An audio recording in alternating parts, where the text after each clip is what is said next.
The brass bell above the Meridian Hotel's entrance chimed against the March wind as Dr. Cornelius Whitmore stepped onto the weathered boardwalk, his medical bag clutched tightly in his gloved hand. The Nebraska territory stretched endlessly before him, a canvas of brown earth and pale sky that seemed to swallow the small settlement of Ash Hollow whole. But it wasn't the desolate landscape that had drawn him here on this 15th day of March, 1874. It was the impossible telegram that had arrived at his office 3 days prior. "Two brothers," the message had read. "One voice shared between them.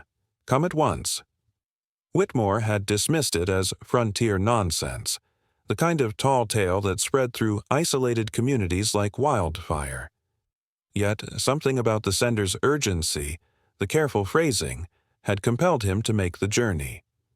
Now, standing before the modest 2-story hotel with its peeling paint and crooked shutters, he felt the weight of scientific skepticism battling against an uncomfortable curiosity. The hotel's proprietor, a weathered man named Josiah Crane, emerged from the shadows of the covered porch. His face bore the deep lines of someone who had witnessed too much in his 60-odd years, and his pale blue eyes held a mixture of relief and apprehension as they settled on the doctor. "Dr. Whitmore," Crane said, his voice barely above a whisper, "I wasn't certain you'd come." "Your telegram was rather intriguing," Whitmore replied, adjusting his spectacles as he studied the man's nervous demeanor. "Though I must confess, I'm not entirely sure what I'm here to examine." Crane glanced nervously toward the hotel's front windows, where thin curtains blocked the view inside. "They're in the parlor," he said. "The Ashford brothers. Arrived yesterday morning, and I tell you, Doctor, in all my years running this establishment, I've never encountered anything quite like them." The two men walked through the hotel's narrow entrance hall, past faded daguerreotypes of stern-faced pioneers and a grandfather clock that ticked with mechanical precision. The parlor lay beyond a set of double doors, and as they approached, Whitmore could hear the unmistakable sound of conversation. 2 distinct voices engaged in what appeared to be a heated discussion about the weather. "The remarkable thing," Crane whispered as they paused outside the doors, "is that you'll only see one of them speaking." Whitmore frowned. "I beg your pardon?" "See for yourself," Crane said, pushing open the doors. The parlor was a modest room furnished with threadbare armchairs and a stone fireplace that crackled with dying embers. 2 young men, perhaps in their early 20s, sat facing each other near the hearth. They were dressed identically in dark wool coats and bowler hats, their features so similar that they could only be twins. One sat perfectly still, his hands folded in his lap, while the other gestured animatedly as he spoke. "I maintain that the storm will pass by evening," the animated brother was saying, his voice clear and confident. "The clouds are moving eastward, and the wind has already begun to shift." "You're mistaken, Thomas," came a second voice, equally clear and confident. "The barometric pressure suggests we're in for a prolonged spell of poor weather." Whitmore's eyes darted between the 2 brothers, trying to identify which one had spoken the second statement. The brother on the right, the one Crane would later identify as Samuel, sat motionless, his lips sealed, his dark eyes fixed on some point beyond the window. Yet the voice had seemed to emanate from his direction, carrying the same timbre and cadence as his brother's, but with subtle differences in inflection. "Gentlemen," Crane announced, stepping into the room, "this is Dr. Whitmore from the Territorial Medical Board. Doctor, may I present Thomas and Samuel Ashford?" Thomas rose immediately, extending his hand with a warm smile. "Doctor, what a pleasure. I hope your journey wasn't too arduous." Samuel remained seated, motionless as a statue, but his voice filled the room with equal warmth. "Indeed, Doctor. We've heard much about your work in documenting unusual medical phenomena throughout the territory." Whitmore shook Thomas's hand while staring at Samuel, whose lips had not moved during his greeting. The younger man's face was serene, almost ethereal, as if he existed in some space between waking and dreaming.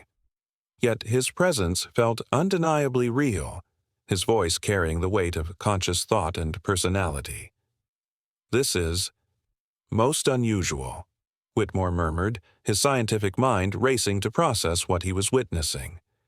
"Mr. Samuel, if I may ask, how are you able to speak without moving your lips?"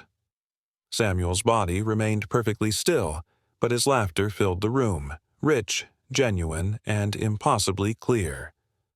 "Doctor, I'm afraid I don't understand the question." "I speak as anyone speaks, with thought and intention." Thomas shifted uncomfortably, his eyes darting between his brother and the doctor. "Samuel has always been different," he said carefully. "Since birth, he's communicated in ways that others find difficult to comprehend." "But you hear him clearly?" Whitmore asked. "As clearly as I hear you," Thomas replied. "As does everyone else." Crane nodded vigorously. "Every word, Doctor. I've heard them converse for hours, both voices distinct and separate, yet—" He gestured helplessly toward Samuel's motionless form. Whitmore approached Samuel slowly, his medical instincts taking over. "May I examine you, Mr. Ashford?" "Of course," Samuel's voice replied, though his body showed no sign of consent or acknowledgement. As Whitmore leaned closer, he noticed that Samuel's chest rose and fell with normal breathing patterns, his pulse visible at his temple, his eyes occasionally blinking. In every measurable way, he appeared to be a healthy, conscious human being, yet his mouth remained closed, his vocal cords, by all physical evidence, unused. "This challenges every known principle of human anatomy," Whitmore whispered, more to himself than to the others. The afternoon wore on as Whitmore conducted increasingly elaborate tests. He asked Samuel to speak while Thomas held his breath. Both voices continued independently. He requested mathematical calculations. Samuel's disembodied voice provided complex equations while his body remained inert. Most disturbing of all, when Whitmore asked them to write their names, Thomas picked up a pen and signed "Thomas Ashford" in careful script, then immediately, without pause or change in hand position, wrote Samuel Ashford in identical handwriting below. "Did you write both names?" Whitmore asked Thomas. "I wrote my own," Thomas replied, looking genuinely confused. "And I wrote mine," Samuel's voice added matter-of-factly. By evening, Whitmore had filled several pages of notes with observations that seemed to contradict the laws of nature itself. The brothers dined together, Thomas eating, while Samuel's voice maintained a steady conversation about the meal's flavor and quality, though no food passed his lips. They played chess, Thomas moving pieces for both sides, while Samuel called out his moves in a voice tinged with competitive strategy. As the night deepened, Whitmore found himself alone with Crane in the hotel's small office, poring over the guest registry. There, in careful black ink, were both signatures, Thomas Ashford and Samuel Ashford, written in identical script but signed within moments of each other. "Josiah," Whitmore said, removing his spectacles to rub his tired eyes, "what we documented today challenges the very foundation of what it means to be human." Outside, the wind howled through Ash Hollow, carrying with it the promise of storms to come, storms that would prove far more mysterious than anything the Nebraska Territory had ever seen. In the parlor above, two voices continued their eternal conversation, while only one shadow moved against the flickering firelight, and only one heart beat with the rhythm of the living. The implications of what Whitmore had witnessed would haunt him for months to come, though he could never have imagined that by December both brothers would vanish entirely, leaving behind only unpaid bills and the lingering echo of impossible voices that had dared to redefine the boundaries of human existence. What we documented that autumn challenges the very foundation of what it means to be human. The Transcontinental Railroad carved through Nebraska Territory like a steel serpent, carrying with it the promise of progress and the weight of secrets.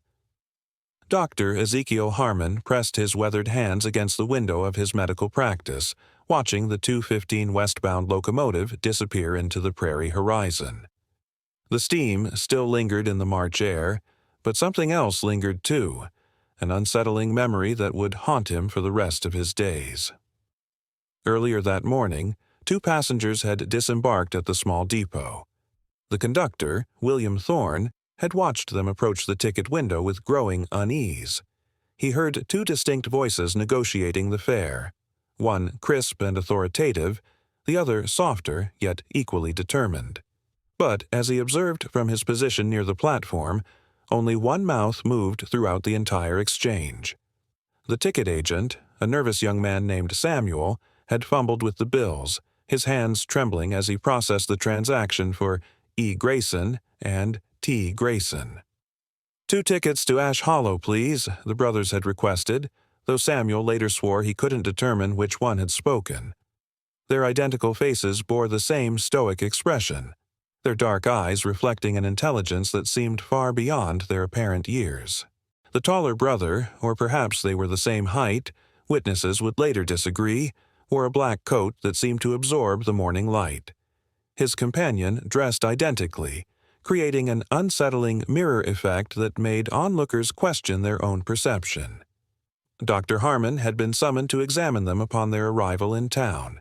The local sheriff, Marcus Webb, had received reports of unusual circumstances surrounding the pair and requested a medical opinion. The doctor's private ledger, which he kept hidden beneath loose floorboards for reasons he never fully understood, documented what science could not explain. The examination took place in Harmon's cramped office above the general store. Telegraph wires hummed outside the window, connecting their remote settlement to the civilized world, yet the brothers seemed to exist outside the reach of modern communication. They answered his questions with perfect synchronization, their responses overlapping in a way that suggested shared thoughts rather than rehearsed dialogue. "How long have you been traveling?" Harmon inquired, adjusting his spectacles as he prepared to record their medical history. 3 weeks, came the reply, though he couldn't pinpoint which mouth had formed the words. The sound seemed to emanate from both brothers simultaneously, creating an echo effect that made the doctor's pen hesitate above the paper. Their physical examination revealed no abnormalities. 2 healthy young men with identical birthmarks, identical scars, and identical reactions to every test. Yet Harmon noted in his ledger that when he pressed a stethoscope to one brother's chest, the other would flinch. When he checked the reflexes of the right brother, the left would respond in perfect unison. The implications troubled him deeply, challenging everything he understood about human anatomy and consciousness. Reverend Josiah Blackwood had agreed to baptize the brothers at Ash Hollow Parish, despite his own reservations about their peculiar nature. The ceremony, scheduled for March 20th, drew an unusually large crowd for such a routine religious observance.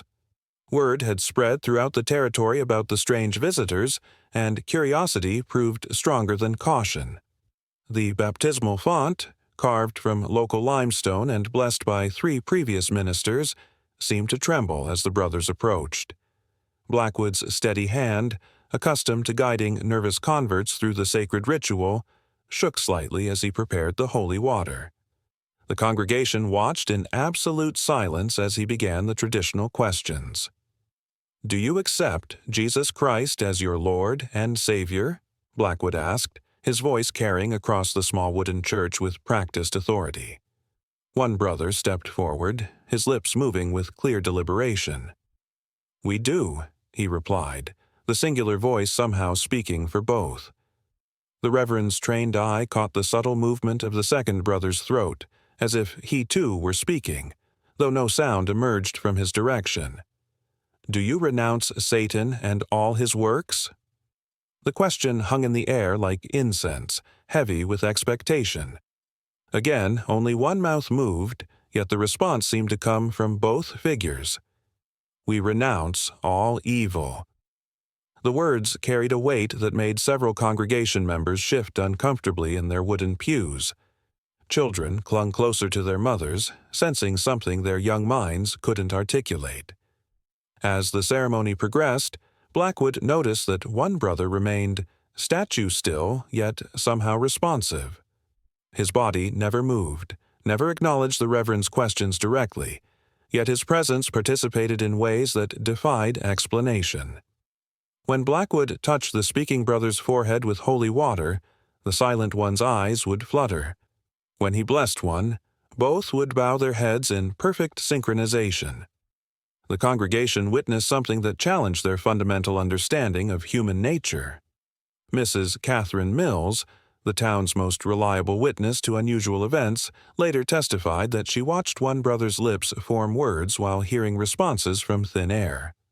Her husband, a practical man who dealt in facts and figures at the Territorial Land Office, corroborated her account despite his skepticism about supernatural phenomena.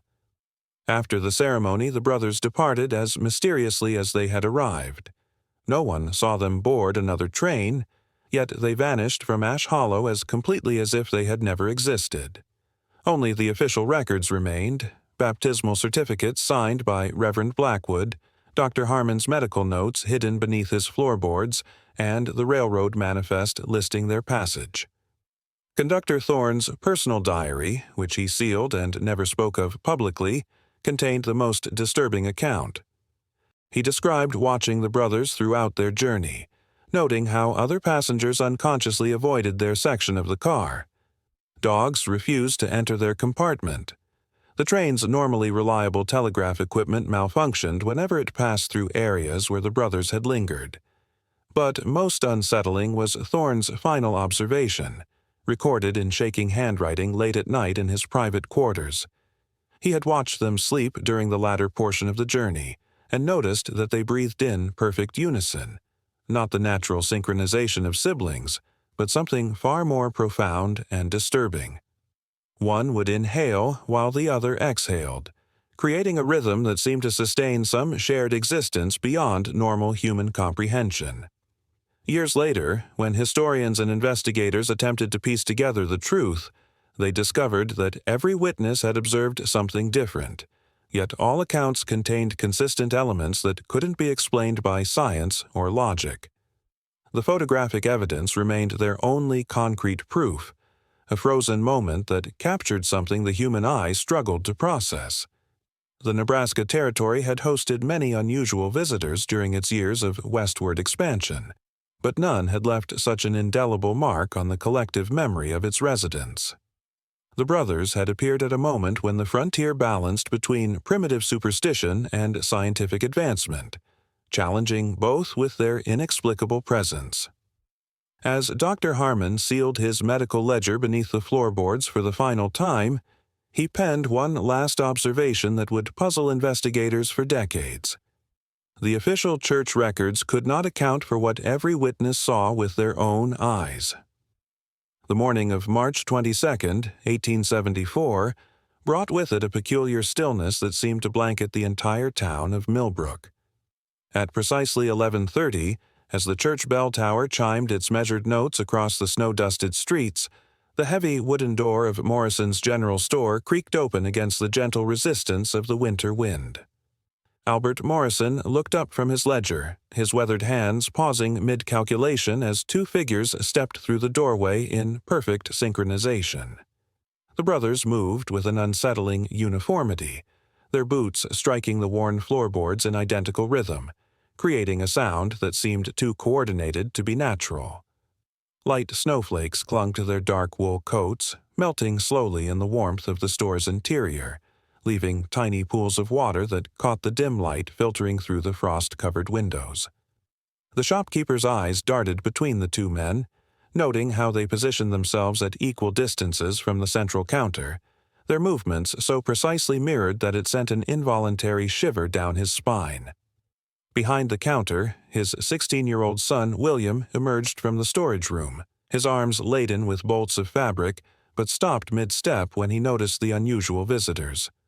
What happened next would haunt both Morrison men for the remainder of their lives. The brother, on the left, turned toward Morrison, his weathered face creasing into what might have been considered a pleasant expression under normal circumstances. His lips parted, and in a clear, measured voice he began discussing the fluctuating prices of winter grain shipments. Morrison nodded along, trying to focus on the familiar topic of commerce, but something felt fundamentally wrong about the entire interaction. Simultaneously, as if responding to some invisible cue, the brother on the right addressed young William about the availability of sturdy winter boots suitable for harsh weather conditions. The teenager found himself drawn into the conversation, describing the various styles and sizes available in their current inventory. Yet, as William spoke, a growing sense of unease settled in his stomach like a cold stone. Morrison's trained eye, sharpened by decades of observing customers for signs of deception or theft, began to notice the impossible. While two distinct conversations flowed through his store, creating an odd harmony of overlapping voices, only the left brother's mouth moved. The man's lips formed each word with deliberate precision, his jaw working naturally as he discussed grain markets and seasonal price variations. The right brother stood as motionless as a statue carved from marble. His face remained completely expressionless, frozen in a mask of eerie neutrality. His lips stayed sealed throughout the entire exchange, yet his voice rang out clear and strong, discussing boot leather quality and winter durability with the same natural inflection as any ordinary customer. Morrison blinked hard, certain his eyes were playing tricks on him. He rubbed his temples, wondering if the long winter had finally addled his senses. But the phenomenon continued unabated. Two voices, two separate conversations, yet only one moving mouth between the pair of brothers. Young William pressed himself closer to the counter, his knuckles whitening as he gripped its edge. His heart hammered against his ribs as he watched the right brother's lips remain completely still, while that unmistakable voice continued to inquire about boot sizes and pricing. The teenager's mind raced, trying to rationalize what his senses told him was impossible. The conversations continued for exactly 15 minutes, timed by the ornate clock that dominated the store's back wall. Throughout this entire period, both Morrison men remained transfixed by the supernatural display unfolding before them.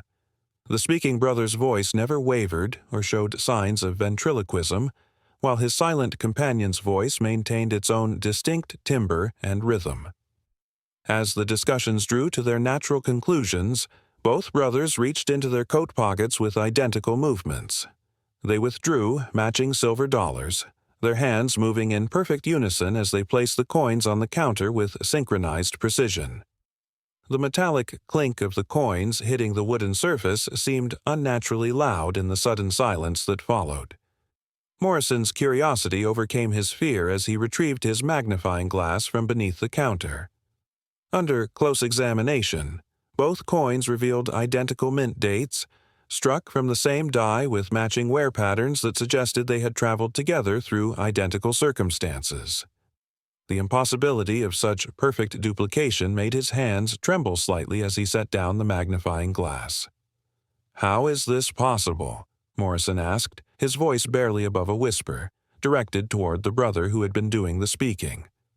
The left brother's face creased into a knowing smile, his eyes twinkling with some secret knowledge that seemed to dance just beyond Morrison's comprehension. His silent companion's expression remained as unchanging as it had throughout their entire visit, offering no clues or explanations for the mystery they had witnessed. The brothers turned toward the door with the same eerie synchronization that had marked their arrival. As they reached the threshold, young William found his voice, though it cracked with nervous tension. "Wait," he called out, but the brothers continued their departure without acknowledgement. That evening, by the flickering light of a single candle, William sat at his small wooden desk and opened his leather-bound diary. His hand shook slightly as he dipped his pen in ink and began to record the day's impossible events. The words flowed onto the page as he tried to capture the supernatural encounter that had shaken both his father and himself to their very cores. Later, when investigators would come to question the Morrison family about their testimony, both father and son would maintain their story with unwavering consistency. Albert Morrison would stake his reputation as an honest businessman on his account, while William's diary entry would serve as contemporaneous evidence of the extraordinary phenomenon they had witnessed. The mystery of the speaking and silent brothers would become the foundation of countless theories and investigations, but for the Morrison family, it remained a stark reminder that the world contained impossibilities that defied rational explanation. "We heard two men talking, but we only saw one man speak." Dr. Ezekiel Harmon adjusted his wire-rimmed spectacles and pressed his fingers against the speaking brother's wrist, counting the steady rhythm beneath pale skin. The morning light filtered through the cramped examination room of his makeshift clinic, casting long shadows across his leather-bound notebook where he meticulously recorded each measurement. 72 beats per minute, he murmured, scribbling the notation with his fountain pen. The speaking brother sat perfectly still on the wooden examination table, his eyes fixed on some distant point beyond the doctor's shoulder. Harmon moved his stethoscope across the man's chest, listening to the regular expansion and contraction of healthy lungs. Breathing patterns normal. Pupillary response. He held a flickering candle close to the patient's face, watching as the dark pupils contracted appropriately to the dancing flame. The doctor's weathered hands trembled slightly as he turned to the silent brother, who sat motionless in the wooden chair beside the examination table. The same routine followed: pulse, breathing, reflexes. Yet something fundamental felt wrong. Harmon's trained fingers found the identical 72 beats per minute, the same steady respiratory rhythm, the same responsive pupils that contracted dutifully when exposed to candlelight. But when the speaking brother's lips moved in response to the doctor's questions, Harmon noticed something that made his blood run cold. The silent brother's throat remained completely still, no vibration in the larynx, no movement in the vocal cords. Yet somehow that familiar voice continued to emerge from the space between them. The doctor's pen hovered over his notebook for several long moments before he finally wrote, "Patient's larynx shows no movement during vocalization events." The weight of that observation settled heavily in the small room, and Dr. Harmon found himself glancing nervously between the two identical faces, searching for some rational explanation that continued to elude him.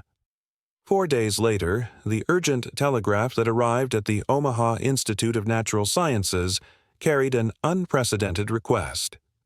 Professor Augustus Fleming, a distinguished man with a carefully waxed mustache and an insatiable curiosity for unexplained phenomena, read the message 3 times before summoning his assistant to prepare the Edison phonograph cylinder for immediate transport. The train journey to the frontier town seemed endless, with Fleming's mind racing through possible explanations for the reported acoustic anomalies. He had investigated countless claims of supernatural occurrences, most proving to be elaborate hoaxes or misunderstood natural phenomena. Yet something in Dr. Harmon's detailed telegraph suggested this case warranted serious scientific investigation. Upon his arrival on April 2nd, Fleming wasted no time setting up his equipment in the town's modest hotel parlor. The Edison phonograph cylinder, a marvel of modern technology, sat positioned carefully on its wooden base while he adjusted the recording horn to capture the slightest sound variations. His stereoscopic camera, equally impressive, would document visual evidence alongside the audio recordings. The brothers entered the room with an unsettling synchronization, their identical footsteps creating a single rhythm on the wooden floorboards. Fleming positioned them several feet apart, ensuring his equipment could capture both their voices and movement simultaneously. "Please speak about any topic that comes to mind," Fleming instructed, his voice betraying none of the nervous anticipation he felt. "Do not coordinate your subjects. Let each of you discuss something entirely different." What followed defied every principle of physics and acoustics that Professor Fleming had studied in his distinguished career. The speaking brother began describing his childhood memories of harvest seasons, his lips moving clearly and deliberately with each word. Simultaneously, a completely different voice emerged from the empty space near the silent brother, discussing detailed observations about the hotel's architecture and furnishings. Fleming's stereoscopic photographs captured the impossible scene, one brother's mouth forming words that matched one voice, while the second brother sat with lips sealed, producing no visible sound yet somehow generating the second distinct vocal pattern that filled the room. When the professor played back the phonograph cylinder later that evening, the two conversations remained perfectly preserved, each voice maintaining its own unique timbre and cadence, speaking simultaneously about entirely unrelated topics. The recording provided irrefutable evidence that two separate individuals were somehow occupying the same mysterious space between the brothers. The situation escalated dramatically when Territorial Marshal Benjamin Cross received the third complaint in as many weeks. Boarding house proprietors throughout the territory had grown increasingly uncomfortable with guests who seemed to violate the basic laws of nature, and Cross could no longer ignore the mounting pressure from concerned citizens. Cross, a stern man with decades of law enforcement experience, approached the investigation with methodical precision. His deputy, Samuel Hayes, had served with him through numerous unusual cases, but nothing had prepared either of them for the evidence they would uncover. On a clear afternoon when the sun reached its zenith, Hayes positioned the brothers in the town square and carefully measured their shadows using a surveyor's chain. Despite standing at distinctly different angles to the sun, one brother facing north, the other southeast, both shadows fell in identical directions and measured precisely the same length. "This ain't possible, Marshal," Hayes said, his voice tight with confusion as he double-checked his measurements. "Two men can't cast the same shadow unless they're standing in the exact same spot." Cross examined the measurements himself, his weathered face growing increasingly grave as he verified Hayes's findings. The implications were staggering. Either they were witnessing an elaborate deception that defied current understanding of physics, or they were confronting something that challenged the very foundations of natural law. That evening, Cross sealed his official memorandum to the territorial governor in his private office, the weight of his words heavy on his conscience.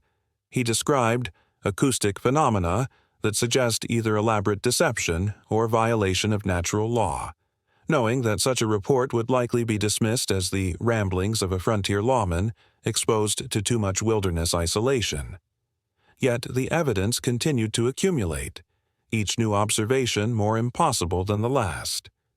Hayes's final report contained a statement that would haunt both men for years to come. The evidence suggested two men occupying the same physical space in ways that geometry cannot explain. Disclaimer: the story you just watched is fictional. It explores themes of mystery, the supernatural, and the haunting strangeness found in forgotten history.